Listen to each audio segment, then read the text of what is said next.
अभी कुछ दिनों पहले मैंने एक कम्युनिटी पोस्ट किया था जिसमें मैंने पूछा था कि मोस्ट पावरफुल कर्स स्पिरिट कौन सी है इन चारों में से, जिसमें मैंने ऑप्शन रखे थे माहितो, सुकुना, रिका एंड महोरागा, जिसके ऊपर बहुत ही ज्यादा शॉकिंग रिजल्ट देखने को मिले, जहां पर 86% लोगों ने सुकुना को वोट किया, यानी कि ज्यादातर लोग सुकुना को एक कर्स स्पिरिट समझते हैं। आई नो मेरी पोस्ट में से 57 वोट ही मिले थे, लेकिन एक और चैनल ने सेम पोस्ट किया था जिसमें 26,000 वोट मिले थे एंड 93% लोगों ने सुकुना को वोट किया। यानी ज्यादातर लोगों का मानना यही है कि सुकुना एक कर्स स्पिरिट है, ना कि एक कर्स ऑब्जेक्ट।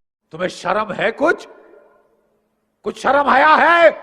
एंड जिस बंदे ने वो पोस्ट की थी उसकी रीसेंट वीडियो टॉप 10 कर्स स्पिरिट के ऊपर ही थी एंड उसने नंबर 1 कर्स स्पिरिट में सुकुना को रखा था। बंदे के 20,000 के आसपास सब्सक्राइबर है एंड उसके बाद भी उसे इतना नहीं पता कि सुकुना एक कर्स स्पिरिट नहीं, एक कर्स ऑब्जेक्ट है। या ये भी हो सकता है उसे पता हो, क्योंकि पोस्ट उसने वीडियो बनाने से 2 दिन पहले की थी एंड सुकुना पे सबसे ज्यादा वोट गिरे थे। उसने सोचा कि अगर मैं सुकुना को नंबर 1 पे रखता हूँ तो वीडियो पे ज्यादा लाइक आएंगे, तो इस तरह से वो एल्गोरिथम के साथ चल रहा था। क्रिएटर्स को ज्यादातर तो मालूम ही होती है जानकारी, लेकिन फैंस के अकॉर्डिंग वो लोग कंटेंट बनाते हैं। लेकिन ये बहुत ही गलत बात है। अगर तुम्हारे पास फैंस है तो तुम उन्हें बता सकते हो कि भाई आप लोगों की थ्योरी बिल्कुल गलत है, आप लोगों का मानना बिल्कुल गलत है। सुकुना एक कर्स स्पिरिट नहीं बल्कि एक कर्स ऑब्जेक्ट है, जिससे सभी लोगों को पता चल जाएगा एंड फालतू की जो कमेंट सेक्शन में ताताकाई होती रहती है वो होना बंद हो जाएगी, क्योंकि सब लोगों को पता चल जाएगा। एक एक्सप्लेनेशन वीडियो मिल जाएगी जिसकी वजह से वो लोग फाइट करना बंद कर देंगे कमेंट सेक्शन में। तो सुकुना एक कर्स स्पिरिट नहीं है, सुकुना एक कर्स ऑब्जेक्ट है। तो सुकुना एक हाइन एरा के टाइम का एक सॉर्सरर था जो कि अपने बचपने में तो ह्यूमन ही था एंड उसके बाद वो सॉर्सरर बना एंड बहुत ही बड़ा सॉर्सरर बन गया, जिसने बहुत ही अच्छी नॉलेज गेन करी एंड अपने दम पर किंग ऑफ कर्सेस बना, क्योंकि वो सॉर्सरर और कर्सेस दोनों को मारता था, इसलिए उसको खिताब मिला किंग ऑफ कर्सेस का। एंड मरने से पहले सुकुना ने अपनी सोल को 20 फिंगर्स में डिवाइड कर लिया ताकि इन फ्यूचर वो किसी को अपना वेसल बनाकर यूज कर सके उसकी बॉडी को एंड दोबारा अपनी जिंदगी पर वापस आ सके। इसी वजह से उसको एक कर्स ऑब्जेक्ट कहा जाता है, क्योंकि उसने अपनी फिंगर पे अपनी सोल को डाल दी। एंड कर्स स्पिरिट क्या होती है वो भी मैं आप लोगों को बता देता हूँ। कर्स स्पिरिट इंसान के नेगेटिव इमोशन से जन्म लेने वाली ताकत को कहते हैं। बहुत ही ज्यादा डिप्रेशन, एंजाइटी, अकेलापन एंड सैडनेस अगर ज्यादा बढ़ जाती है तो एक कर्स स्पिरिट का जन्म होता है, इंसान के गुस्से, नफरत और उदासी की वजह से। और सुकुना इस तरह से पैदा नहीं हुआ है, वो एक ह्यूमन था, सॉर्सरर बना एंड उसके बाद उसने अपने आप को एक कर्स ऑब्जेक्ट बना लिया। पहले एक सवाल तो मेरे मन में ही घूम रहा है कि सुकुना को उस टाइम पर मारा किसने था। अगर तुम लोगों को पता है तो कमेंट सेक्शन में बता देना।